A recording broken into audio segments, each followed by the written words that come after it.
Everything that I need to get back up, I have in me. If I don't have what I need, I can go get it. Once I figured that out, the world was my playground. The question was just, where do I go get it? I don't know about that. Where do I go get it? Right. And I don't come from a learning background where I was a great student. I wasn't, my highest grade in school was a C+. And when I got a C+, I did the happy dance. And so I didn't have a background where studying was natural for me. But when I realized that if I go study something and I learn it, I own it, it's mine now, man, it was crazy, because all through school I struggled. The last time I took an English class, my English teacher told me I was the weakest writer she ever met in her entire life.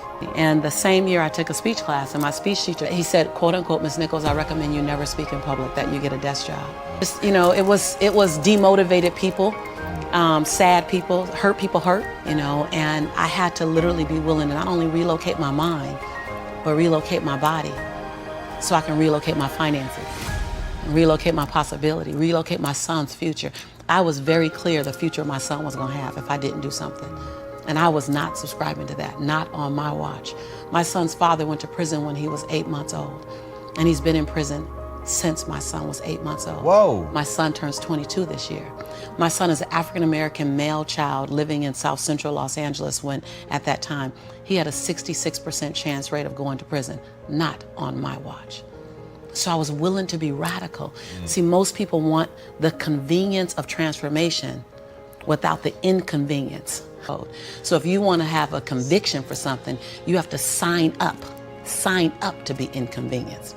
We're trying to find convictions and passion and breakthrough on the inside of our box. Well, when you realize that the box doesn't even exist, like someone made up, oh, you're playing outside the box. So we all bought into, there's a box. Well, I don't even own a box. I'm not perfect. What I do really well is I manage my imperfection well. And so we're all waiting for perfect. It's an illusion that will never come to you, and it's an excuse to never show up and play. Your story is not meant to be your fortress. Your story is meant to be your fuel.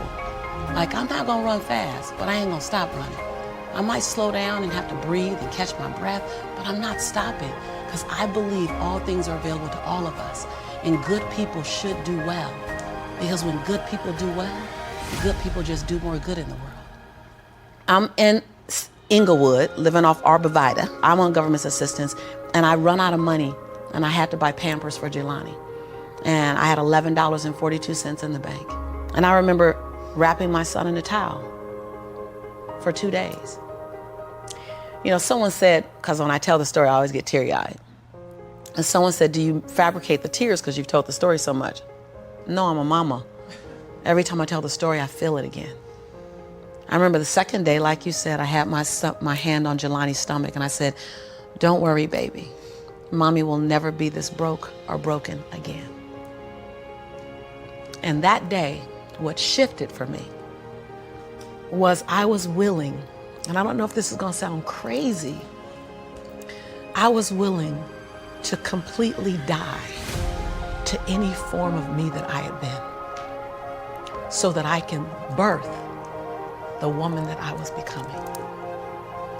The reason why a lot of people won't become who they want is because they're too attached to who they've been. And you hear it all the time when people say, I've always been this way. Okay, well, if that's working for you, keep doing that.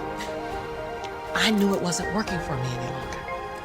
I had hit my version of rock bottom.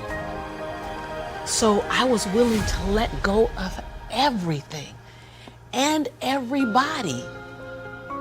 See, another reason why people won't get there is because the doorway is for you to fit through.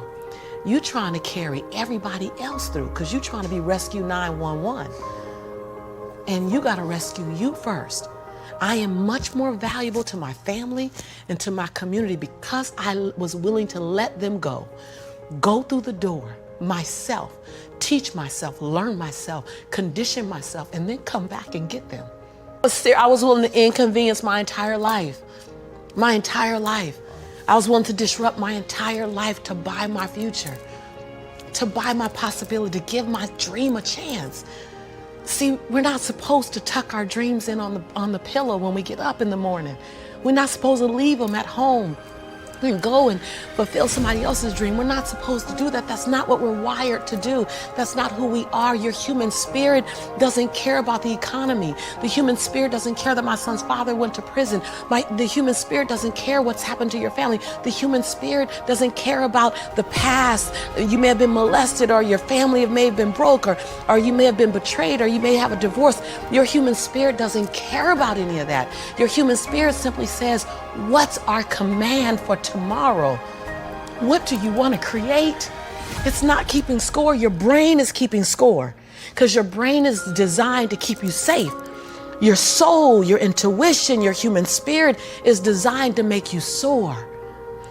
And when you get to the edge of that stage, your brain will always tell you to step back.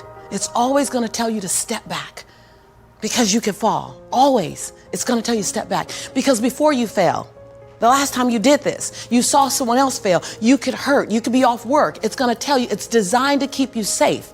So you have to be willing to play between your brain and your soul. And on some days, you got to just listen to your soul.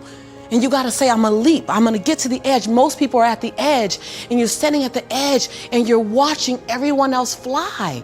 That's Pimp My Ride, Watch My Crib, all this stuff. You know, watching people's lives on Facebook. You're at the edge, watching someone else live, wondering what it's going to be like when you jump without ever jumping. And I'm just here to tell you, jump. Because only three things can happen. You're either going to jump and fly, or you're going to jump and fall on something soft, or you're going to fall down hard. Either way, you're going to get back up. You already know you got what it takes to get back up. Your greatest fear is not that you will fall. Your greatest fear is that you will live a full life and never fly, that you never leaped. You're not afraid of dying. You're afraid of dying before the world sees who you really are, before they really get your fingerprint, before they really feel your breath, before they really get your contribution, before they really feel you. That's what you don't want to happen. You don't want to leave this place without us knowing you were here. All I'm doing is giving my dream a chance. And I'm not extraordinary. You don't get off the hook. You don't get to be let off the hook. I'm an ordinary woman who chooses every day to make one more extraordinary decision. Your unique fingerprint, your individual breath, your DNA, you're an unrepeatable miracle. You are an unrepeatable miracle. Give me some of you. Give me your uniqueness. I'm just here to disrupt everybody's norm and give them my uniqueness, and hopefully inspire millions to do the same. I believe people love most about me is that I give them the gift of the truth. My truth first. And then in some way I want to inspire you to share your truth and be okay with your truth. And I just tell you guys, I'm that same girl who ran track for Dorsey High School, who struggled to get through high school, who got kicked out of college because I couldn't afford to stay. That was on government. I'm that same girl. I'm that same girl. I don't forget her. I'm also that same woman who runs a multi-million-dollar business. I'm also the same woman who has 7 bestsellers. I own both of those. I own all of it. I don't shrink to my greatness, and I don't live in my saga, my song. If you can own your brilliance while owning your imperfections, if you can own your giant while owning your smallness, if you can live in duality, constant duality, the freedom will be earth-shaking. If you can live in that. See, either you don't want to be as great as you really are, and you're trying to dim your light so that others won't feel insecure about themselves in your presence. And so you keep playing at 79 watts when you know you're supposed to shine at 159 watts.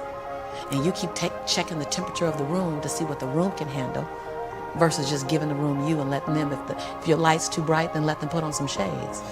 Can you give yourself permission to live in the duality of your imperfections and your smallness and what you're learning and what you still have to learn and your greatness and your brilliance and your light? Can you allow them to coexist and then serve them up to the world?